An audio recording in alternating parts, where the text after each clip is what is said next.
हैं हर हर गंगा मैया के किनारे बैठे हुए व्यास पुत्र श्री सुखदेव जी महाराज बोले हैं, राजन परीक्षित ज्ञात कराने के लिए तुम्हें जा रहे हैं किस तरीका से एक 5 वर्ष के बालक ध्रुव ने राम नाम पर विश्वास करने के बाद में कैसे भगवान के दर्शन प्राप्त किए हैं। श्रोताओं, स्वयं शत्रुपा से पुत्र पैदा हुए प्रियव्रत और उत्तानपाद। उन्हीं महाराज उत्तानपाद के घर में परीक्षित महाराज एक पतिव्रता स्त्री, इसका नाम था सुनीति। दुख ये हुआ महारानी सुनीति के गर्भ से किसी संतान ने जन्म नहीं लिया। तो एक दिन महारानी सुनीति जो है आंगन में बैठ गई, रोने लगी, परमात्मा तूने क्या लिखा मेरी किस्मत में, हमारे गर्भ से किसी संतान ने जन्म नहीं लिया। ये घर आंगन सब खाने के लिए दौड़ता है, प्रजा के लोग नाना भांति की बातें करते हैं, भला मैं क्या करूं क्या न करूं।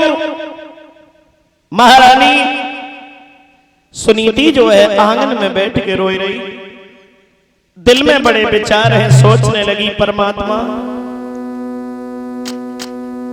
तूने क्या लिखा मेरी किस्मत में।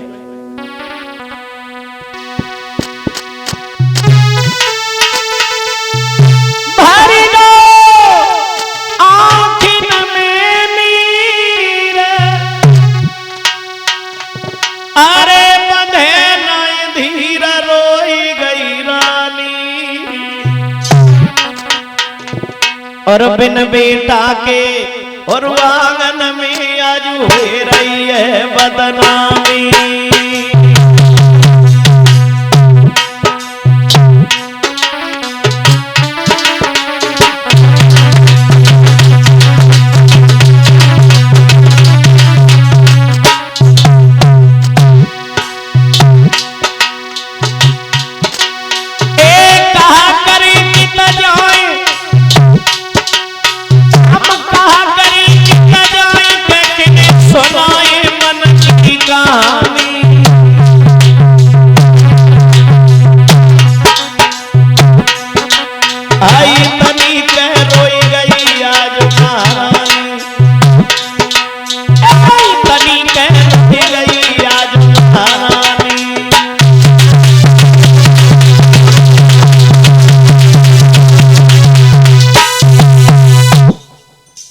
महारानी सुनीति आंगन में बैठ के रोने लगी। महाराज उत्तानपाद आए, समझाने लगे हैं सुनीति तू पागल हो गई है, रो नहीं, शायद भगवान ने हमारी तुम्हारी किस्मत में कोई संतान नहीं लिखी है। चिंता करने से दुख दूर नहीं होता। सुनीति तुम्हें नहीं मालूम है चिंता करने से दुख दूर नहीं होता। क्यों? ये चिंता और बड़ी चिता से जो नर को निर्जीव बनाती है,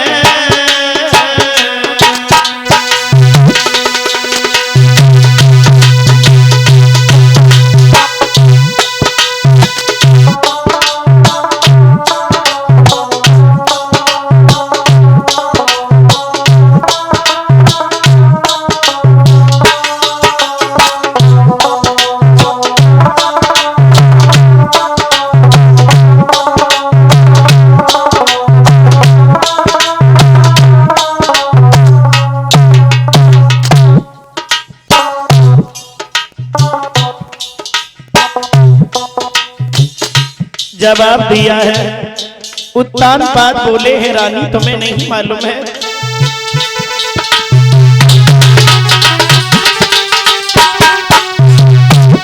ये चिंता बड़ी चिता से नर को निर्जीव बना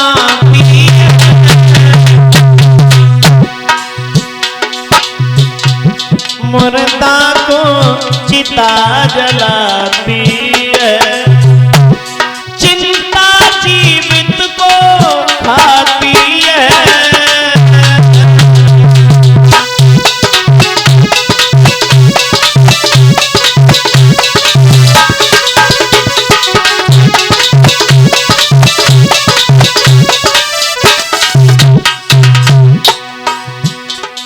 चिंता करने से दुख दूर नहीं होता, चिंता करने से इंसान की उम्र घटती है। परीक्षित महाराज, दुख दूर होता है भगवान का भजन करने से। बोले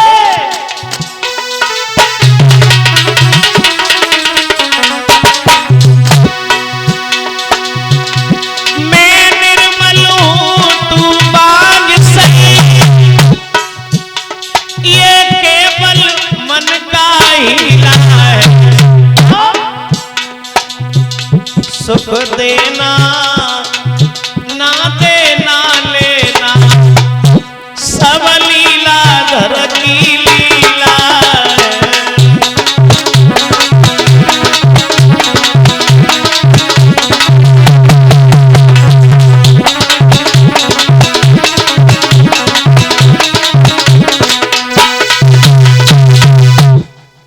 सुख देना ये सब लीलाधर की लीला है। सुनीति, शायद भगवान ने हमारी तुम्हारी किस्मत में कोई संतान नहीं लिखी है। महारानी सुनीति दोनों हाथ जोड़ के बोली, जवाब दिया, महाराज प्रजा के लोग नाना बात की बातें करते हैं, कोई मुझे बाज कहता है, कोई तुम्हें निवल कहता है, ये अपमान हमसे सहन नहीं हो रहा, मैं क्या करूं। उत्तानपाद ने समझाया है तो रानी ने दोनों हाथ जोड़े कहने लगी, महाराज आप मेरी एक बात सुनो, मेरी एक बात सुनो, आप अपना दूसरा विवाह कर लो। मैं ये जानती हूं अगर जब घर में सौत आई गई कोई न कोई संतान पैदा हो जाएगी। महाराज उत्तानपाद ने जब ये सुना कहने लगे हैं, सुनीति पागल हो गई है क्या? आ गया मेरी समझ में, अब तूने इस घर को बर्बाद करने की जिद ठान ली क्या? बोले हाँ, अगर ये घर में सौत आई गई तेरो ठिकाना ना लगे गोरानी, मेरा दूसरा विवाह न करवाओ। तुम्हें नहीं मालूम है ये बात कहने से पहले तूने एक बात ना सोची, सात चून की बुरी, अरे जैर की छुरी मान जा प्यारी, तो आबत दी है निकारी रनिया करे तेरी ख्वारी।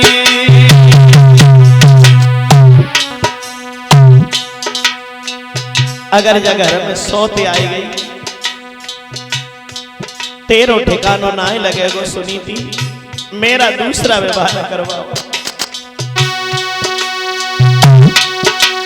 अरे हमको गाड़ी में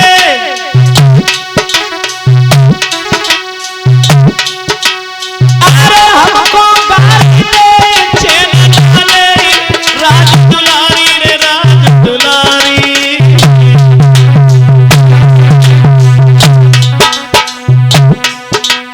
करके शादी फिर हुई है घर की ख्वारी, करके शादी फिर हुई है घर की ख्वारी।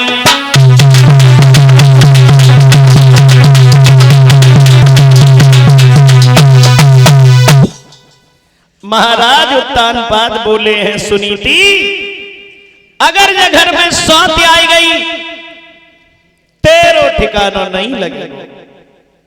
सौत होती है परीक्षित महाराज, जब कहावत कब से चली, सौत चून की बुरी। हम बता दें आप लोगों को, एक समय की बात रहे परीक्षित महाराज एक किसान की दो पत्नियां रहे और दोनों को जो नियम रहे सवेरे उठ के जौलो दूध जड्डे न हो जाए तो रोटी एक न खाए। हाय परीक्षित महाराज एक दिन की बात रहे, बड़ी वाली जो रहे सुबह अपने घर चली गई, छोटी वाली रह गई। शाम को किसान आओ हल चलाएगी, पास में बैठ गई, पैर दावल लगी, धीरे से बोली सुनता नहीं, जिज्जी को कब ले बांध जाओ। किसान बोलो तूने वहां लड़के घर से निकालता, अब क्या कह रहे कब ले बांध जाओ, हम 1 महीना तक ना जाएंगे। सोचन लगी 1 महीना बिना लड़ाई के कैसे कटे। लाओ सवेरे उठ के काऊ पड़ोसन से लड़ूंगी। हाय सवेरो बहुत सुबह दूसरे मोहल्ला में पहुंची गई। एक पड़ोसनी ढाड़ी रह पाने जैसे ही देखो सो पूछन लगी, हाय जिज्जी ये तुम बड़े दिन में आई, का बात तुम्हारे घर में नमक नहीं रहो का। हाय जो बाने इतनी बात सुनी एकदम से बोली, हाँ तेरे घर में नमक तू ही पैसा डाली, हमारे घर में कुछ नहीं है। जो बाने लड़न की भूमिका बनाई, सोचने लगी जब नकली तो जड्डे लेना आई है, बता बने घर चली गई।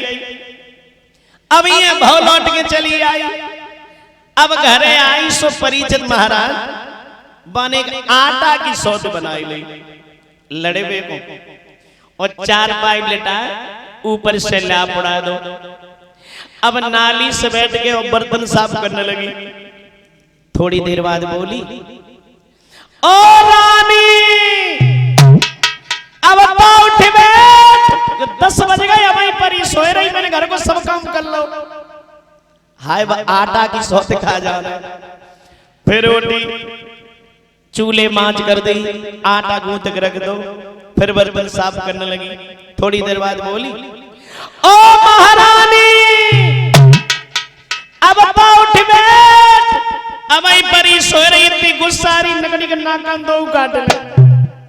हाय आटा की सौत का जाने परीक्षित महाराज सो मारी गुस्सा से बाने बा उठाई, सो धोखा से बाम एक नमक की कंकड़ी और दबी रहे, जो ले जाए बना चूल्हे में आंच में पटकी, सो नमक की कंकड़ी चटकी, सुबह की एक आंख में लगी, सो एक आंख को बाजार बिल्कुल लिया बंद हो। तब ऐसे कहावत चली है, सौत चून की बुरी। बोलिए गोविंद भगवान की। आज महाराज उत्तानपाद लाचार हो गए रानी की बात, तो उन्होंने अपना दूसरा विवाह किया है। जब लाचार हो गए दूसरा विवाह किया महाराज उत्तानपाद ने। भैया विवाह करी लौटी के आए, खुशी सबने मनाई है।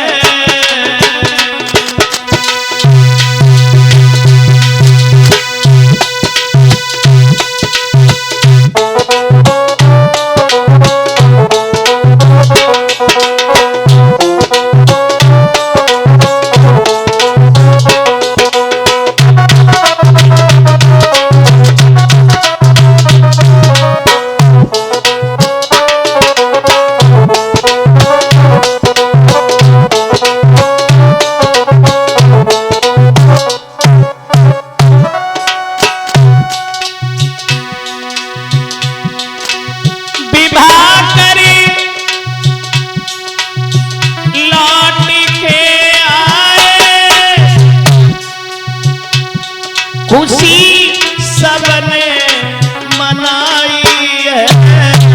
और सुनीति रानी थी पहले, सुनीति रानी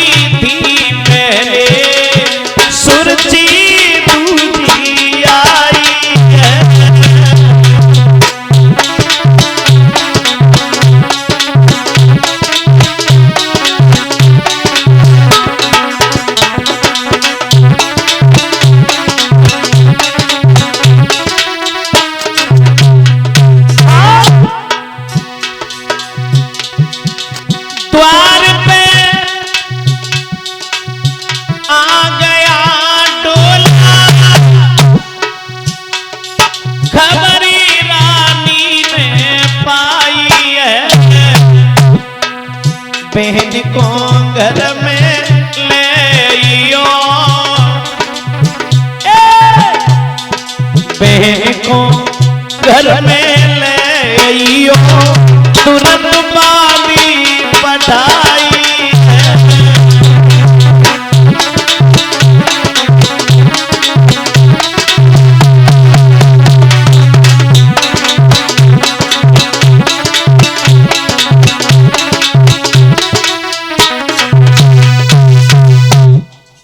महाराज तानपा दूसरा विवाह करके आ गए।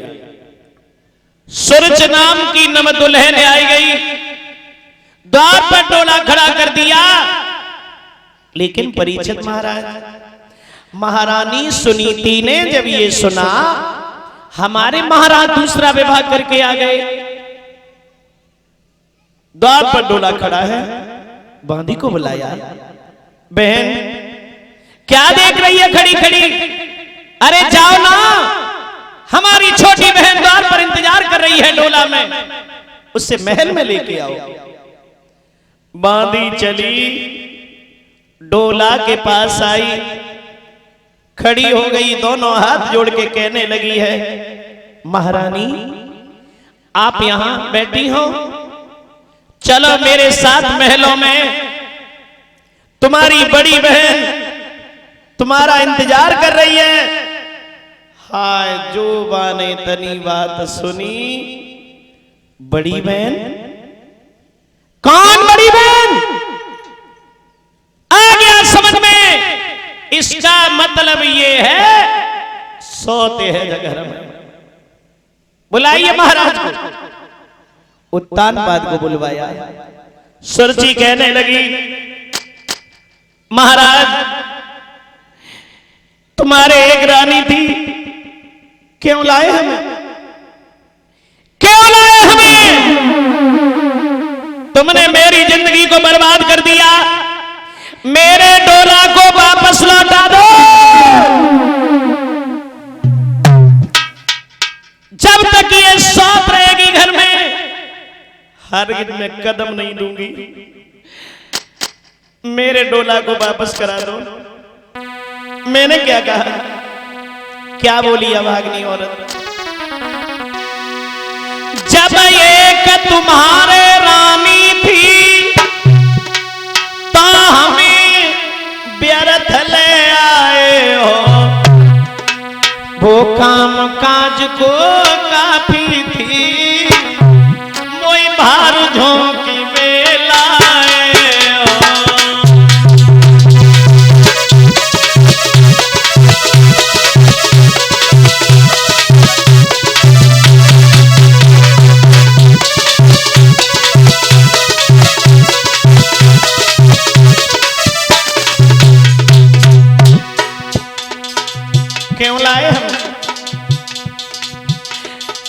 तुमने मेरी जिंदगी को बर्बाद कर दिया।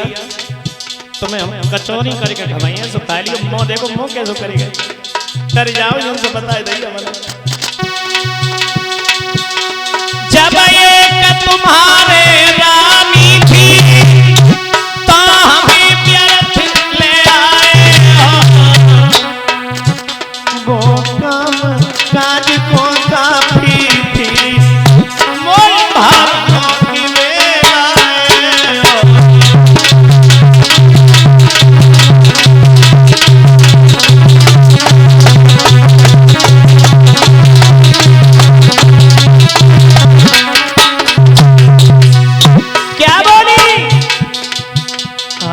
तब उतरे डोला से, पहले सौत को दियो निकारिया, उतरे डोला से।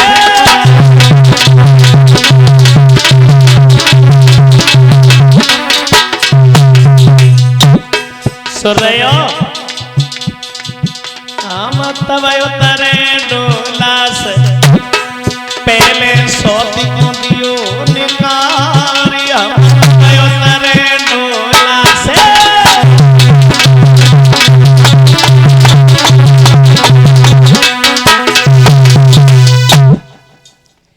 सुरची बोली महाराज तुम्हारे घर में एक रानी थी, मुझे क्यों लाए?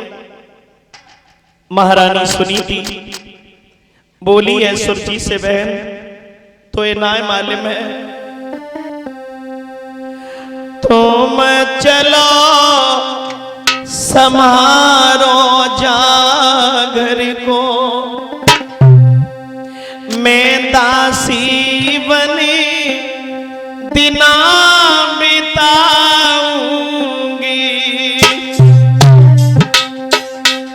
बहन चलो, मैंने क्या कहा?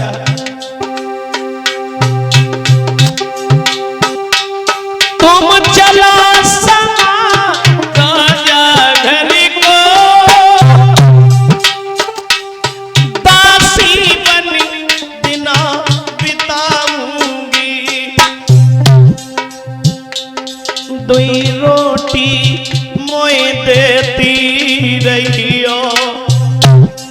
क्या बोली?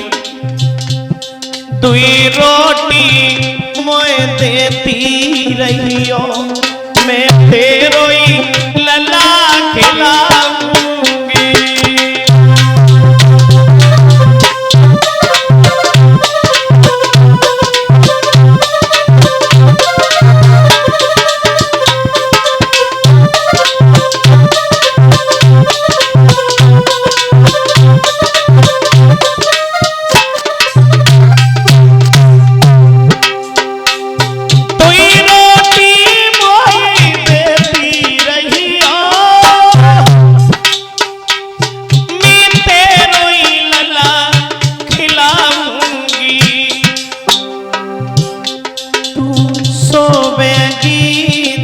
संजा को बहन तू सोवेगी जब संध्या को, मैं तेरे पैर दबाऊंगी।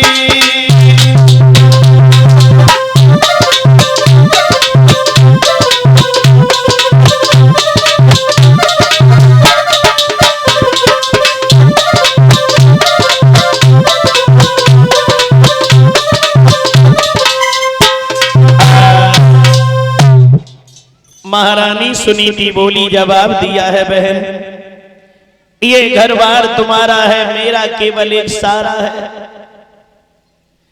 पेट भर के भोजन देती रहना, मैं तेरे लाला को खिलाती रहूंगी, तेरी सेवा करूंगी। लेकिन चलो महल में मैंने क्या कहा?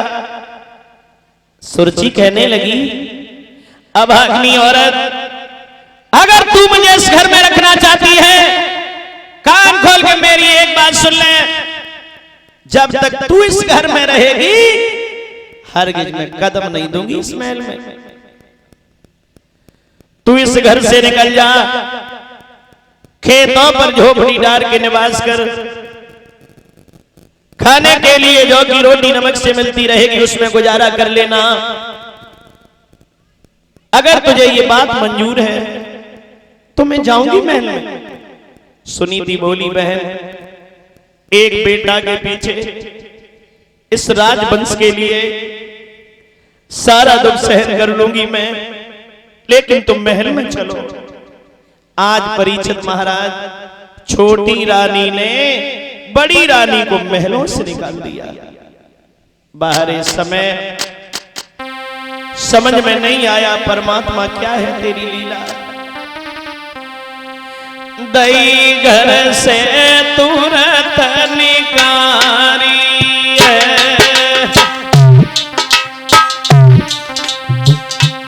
एक दई जो बड़ी नारी है।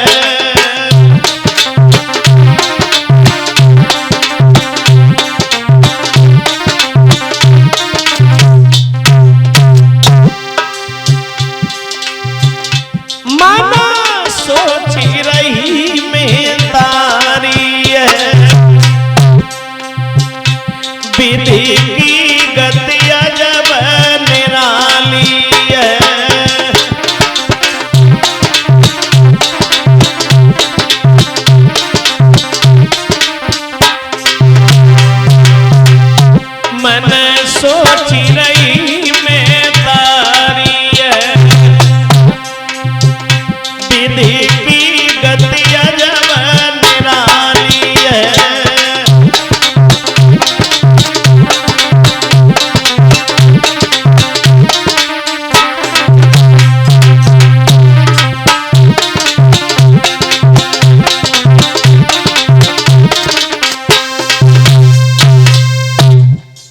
सुरुचि जो है महलों में रहने लगी। महारानी सुनीति खेतों पर झोपड़ीदार के निवास करती है। लेकिन परीक्षित महाराज आज धीरे धीरे जो है समय गुजरता गया। एक दिन महारानी सुनीति रात के समय टूटी सी चारपाई बुट के बैठ गई, सोचने लगी परमात्मा अगर मेरी किस्मत में सुख लिखा होता तो क्या मेरे गर्भ से कोई बालक पैदा नहीं होता? अगर मेरी किस्मत में ये राज लिखा होता तो मैं राज को छोड़ के दुख नाए भोगती। ऐसी जिंदगी से तुम मर जानो ही अच्छो है। आज रात के समय महारानी सुनीति श्रोताओं झोपड़ी को छोड़ के चली है जंगल में मरने के लिए। दिल में बड़े विचार आ रहे हैं। सोच रही है महाराज मुझे माफ कर देना, मैं पतिव्रता स्त्री हूं, पति के कहे बगैर मैंने कभी कोई कदम नहीं उठाया। आज मैं मरने के लिए जा रही हूं, माफ कर देना हमें। सोच रही है महारानी सुनीति। मोए आंधी पिया तेरी आए रही है, मैं जाए रही हूं। मोए याद बलम तेरी आए रही है, जाए रही हूं।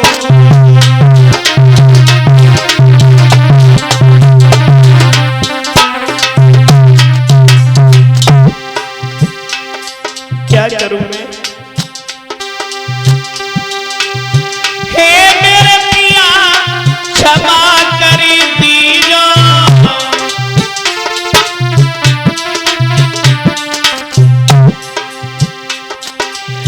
मेरी याद बलम मत कीजो।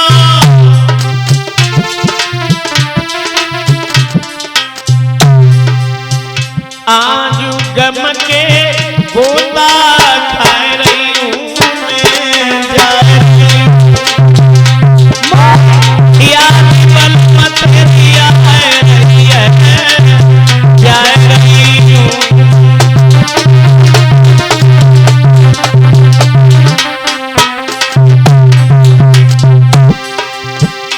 मोए याद पिया तेरी आए रही है, मैं जा रही हूं। मोए याद बलम तेरी आए रही है।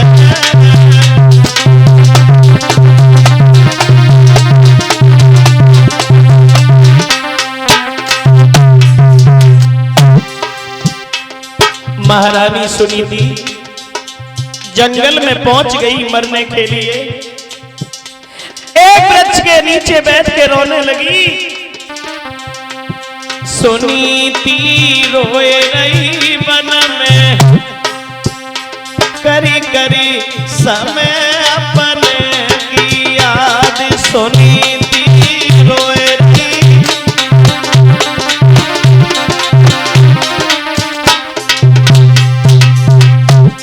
आज मुझसे छूटी गए भरतार,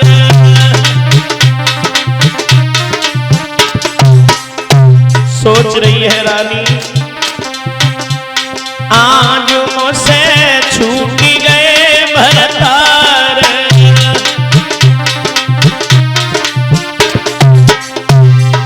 अरे लला नहीं दियो हमें करतार कुमर नहीं। अरे दुखया जो सह रही मन में,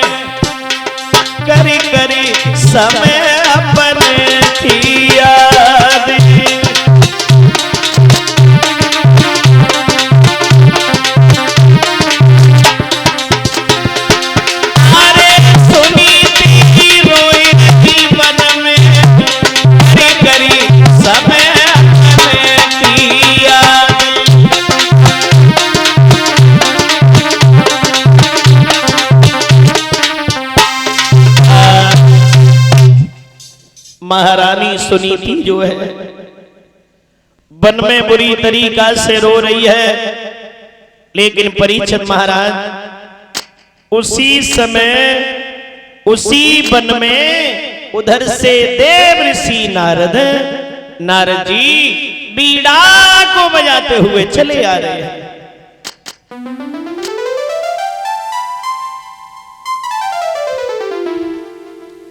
देव ऋषि नारद ने देखा, पास में पहुंच गए, कहने लगे हैं बेटी, देखने में तुम कोई राजकुमारी मालूम पड़ती हो, भला रात के समय इस वन में क्या कर रही हो? महारानी सुनीति ने दोनों हाथ जोड़े, कहने लगी, जवाब दिया है बाबा जी, मैं यहां मरने के लिए आई हूं। नारद जी कहने लगे, बेटी क्या पागल हो गई है क्या? अरे तुझे ये नहीं मालूम है कि दुनिया में आत्महत्या से बड़ा कोई पाप नहीं होता। मरना चाहती हो? क्यों मरना चाहती हो? आखिर बात क्या है? महारानी सुनीति ने हाथ जोड़े, आंखों में आंसू भर के कहने लगी नारद जी से, बाबा जी हम क्या बताएं, क्या बताएं तुम्हें? आरे गई उम्र सब बीत,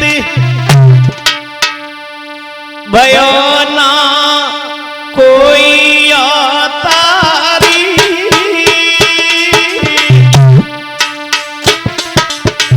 बाबा जी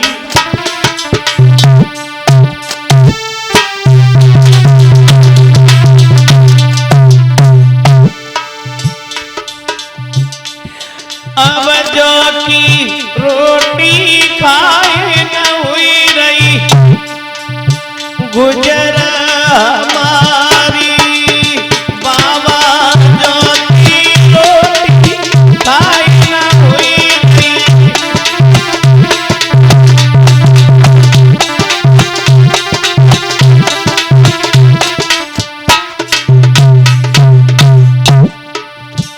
सुनीति बोली, बाबा जी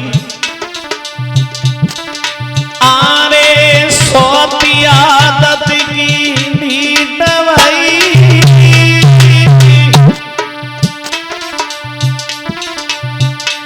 रोटी की कहीं पे कौन मांगे, मोहना भी गदई, रोटी की कहीं पे कौन।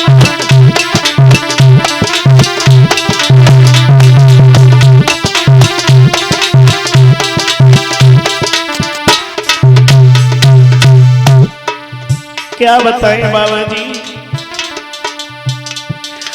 अरे आज मैं मरवे को आई,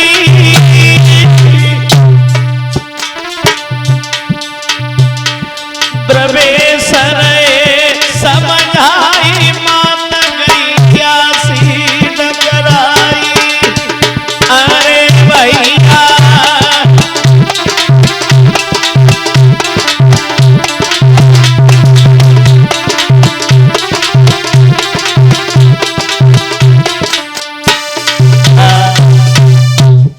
श्रोताओं, महारानी सुनी, मेरे गर्भ से किसी संतान ने जन्म नहीं लिया, इसलिए मैं यहां मरने के लिए आई हूं। नारद जी ने जब ये सुना तो कहने लगे हैं, बेटी पागल हो गई है, एक बेटा के पीछे तू मरना चाहती है, मरो नहीं, जाओ हम तुम्हें ये वचन देते हैं, तुम्हारे गर्भ से ऐसा बेटा पैदा होगा, जब तक ये धरती आसमान मौजूद रहेगा लोग तेरे बेटा का नाम लेंगे, जाओ घर लौट जाओ। सुनीति बोली, बाबा जी आज मेरी समझ में आई गई, महात्मा लोग भी झूठ बोलने लगे। क्या मतलब बेटी? कहा बाबा जी, मेरे गर्भ से किसी संतान ने जन्म नहीं लिया तो मैंने महाराज का दूसरा विवाह करवाया। फिर भी घर में कोई संतान नहीं। आप कहते हो तुम्हारे गर्भ से। नारद जी कहने लगे हैं बेटी, अगर कोई महात्मा सा होता है उसका वचन जो है कभी व्यर्थ नहीं जाता। जाओ समय का इंतजार कर लेना। बिटिया, अगर मेरी बात सच न निकले, जो कुआ को नहीं चलो जाई में गिर के मर जाइयो, लेकिन अभी लौट जाओ। आज परीक्षित महाराज बाबा नारद की बात को मान के महारानी सुनीति लौट के चली है। आरे सुने बाबा की बात, तसल्ली गई हृदय में आई रे।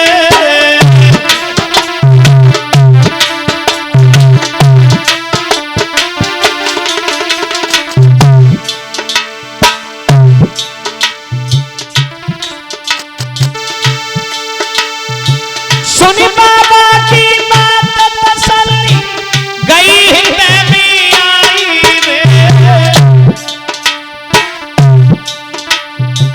छोड़ी के जंगल नारी सुनीति लौटी झोपड़ी में आई रे।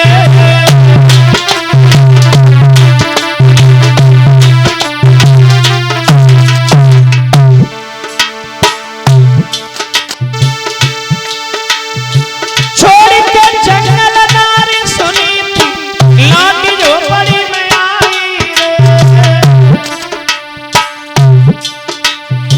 लेटी गई पलंगा पे नींद न आए, रात भर जाए आई रे।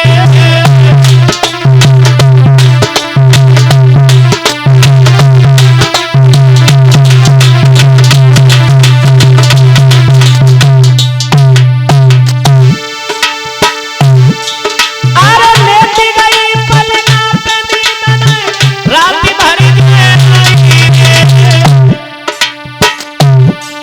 और दिल में बड़े विचार नारी आज सोची रही मन माई रे।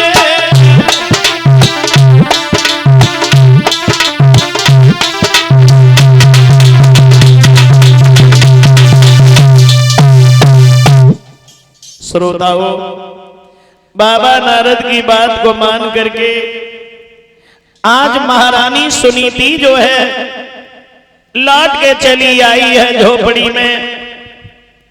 उधर ये बताया श्रोताओं, रानी को सारी रात हो गई है, नींद नहीं आई, दिल में बड़े विचार हैं, सोच रही है परमात्मा कौन दिन होगा जिस दिन बाबा नारद का दिया हुआ वचन सच होगा। वो समय कब आएगा। एक नन्हा सा बालक घुटनों के बल चलता हुआ जब मेरी गोदी में आएगा, ऐसा समय कब आएगा परमात्मा। श्रोताओं, आज इधर किया हुआ उसी समय बताया। सारी रात व्यतीत हो गई है, लेकिन उधर सुखदेव जी बोले हैं राजन परीक्षित, धीरे धीरे समय गुजरता गया। तो ये बताया एक दिन महाराज उत्तानपाद ने आज सिपाहियों को तैयार किया।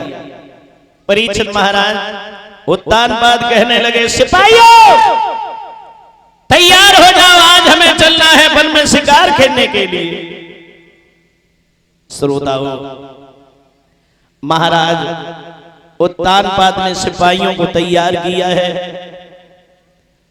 चले हैं वन में। ऐसा ही नहीं, खेलन चले शिकार और यश पे सवार बढ़े अगारी, और लैया तलवार रे जंगल की सीलन यारी।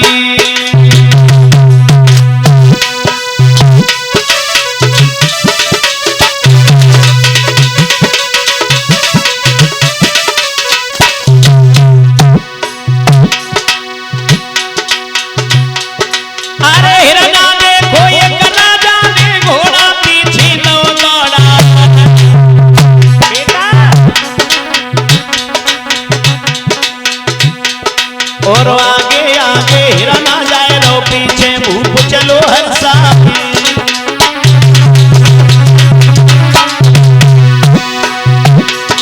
और विकट बनी है एक जंगल में राजा को गोलीबार।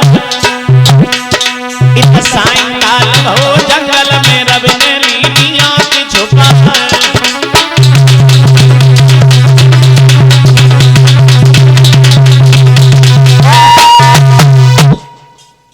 महाराज उत्तानपाद जो है बनबन को देखा तो घोड़ा को पीछे से दौड़ा दिया।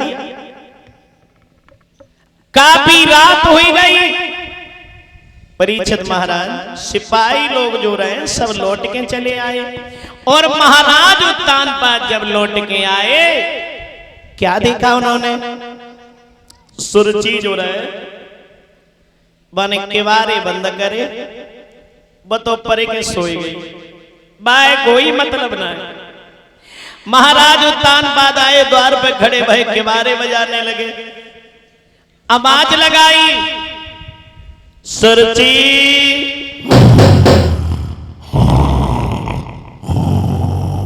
किवारे खोलो। तो बड़ी नहीं सोई गई। सुरची किवारे खोलो।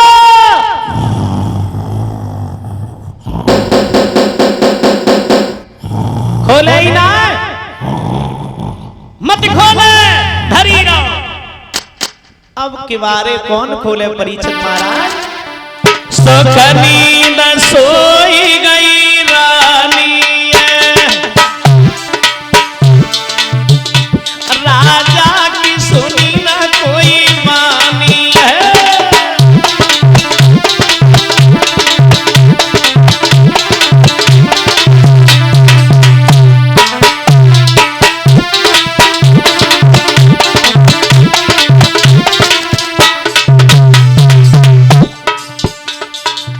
द्वार पे ढाड़े किवारे बजाए गए।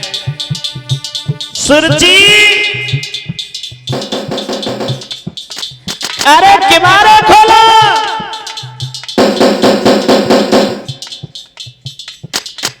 लेकिन सुरची ने किवारे ना खोले। उत्तानपाद सोचने लगे कोई बात नहीं धरी ना। जब ख्याल सुनी थी को आओ फौरन घोड़ा लौटाओ है।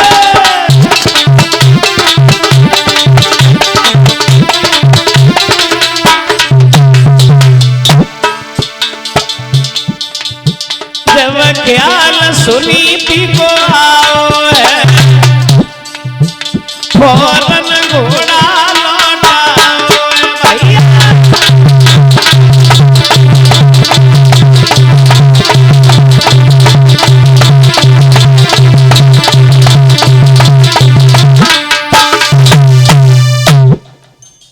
उत्तानपाद ने आवाज लगाई सुरची ने किवारे ना खोले। सोचने लगे उत्तानपाद कोई बात नहीं है चलो आज हमें मौका मिल गया चलते हैं देखते हैं हमारी बड़ी रानी कैसे रह रही है। घोड़ा को वापस कर दिया चले आए। महारानी सुनीति ने जिस समय आता हुआ देखा एकदम से बाहर आई कहने लगी महाराज बड़े दिनों में आना हुआ तुम्हारा। आइए महाराज घोड़ा को उधर बांधो इधर निकल आओ। मैंने क्या कहा?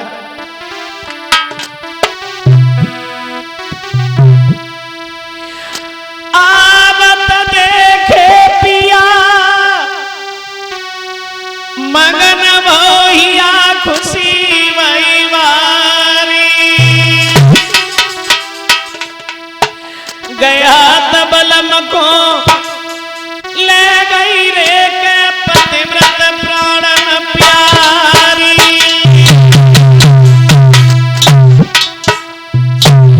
आइए महाराज बड़े दिनों में आना हुआ तुम्हारा।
चारपाई पे महाराज उत्तानपाद को बैठा लो है। बातों ही बातों में सारी रात हो गई है। जौ की रोटी नमक से खिलाई उत्तानपाद बोले हैं, धन्य है तेरी जैसी पतिव्रता स्त्री को।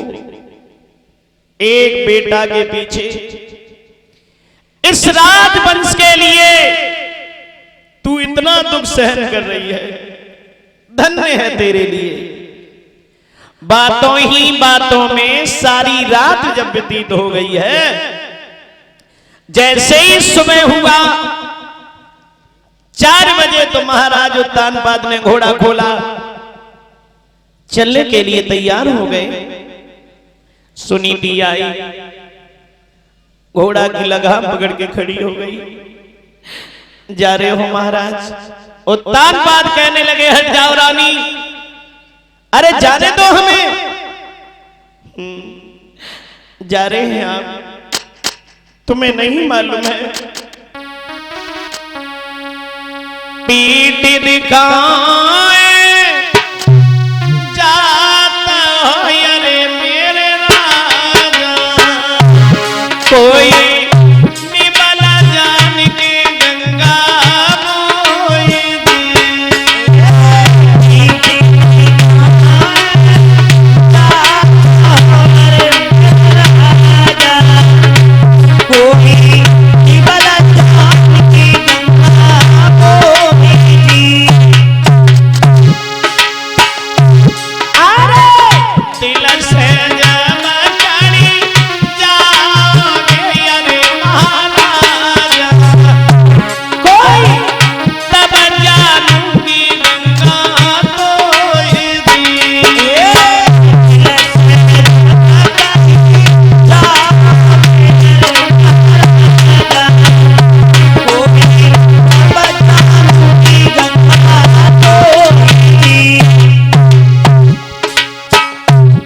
उत्तानपाद ने कोई बात नहीं सुनी। घोड़ा की लगाम में झटका दिया, चल पड़े। रानी सुनीति खड़ी की खड़ी रह गई। आने रनिया देखती रह गई, अरे मेरे भैया कोई राजा बढ़ोया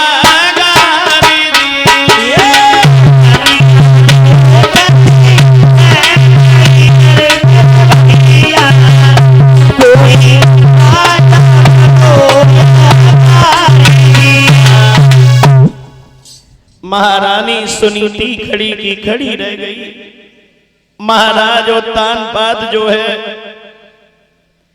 चले आए, लेकिन परीक्षित महाराज सुरुचि के महल में प्रवेश नहीं कर पाया। क्या देखा उत्तानपाद ने? हाय रानी सुरुचि जो रहे सो पहले से ही चौखट पकड़े और तैयार ढाड़ी। जैसे ही उत्तानपाद को आता हुआ देखा, कहने लगी चले आए। कहां रहे रात में? कहां रहे रात में? आ गया मेरी समझ में, रात में साथ के घर रहे हो, क्यों चले आए? डर जाओ, यहां से बताई दई हमें। क्या बोली? रात साथी घर रहे और जाने मैंने लहे रही धमकाई, बात न की करियो याद सैया कसम हमारी खाई।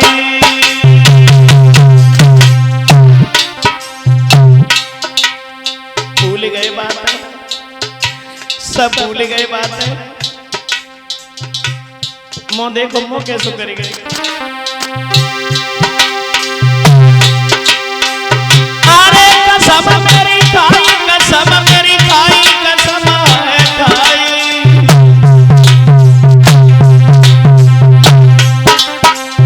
दिन की करियो याद राजा कसम हमारी खाई।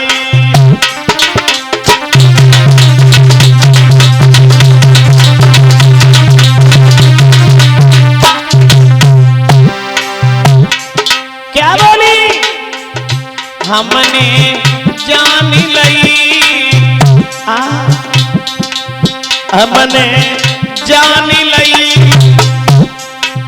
राजा रानी सोती मिलवाए हमने जान लई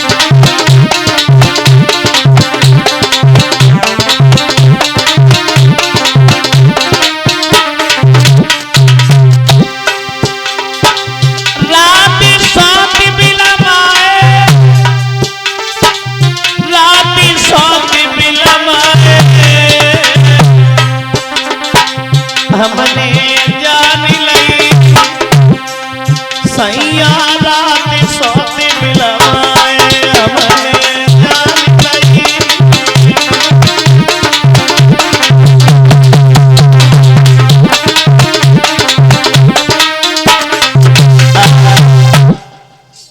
सुरची कहने लगी जवाब दिया महाराज रात में सौत के घर रहे हो क्यों चले आए यहां क्यों चले आए महाराज तूने उसको घर से निकाल दिया फिर भी तेरे दिल में तसल्ली नहीं है ले तलवार मार देना उसको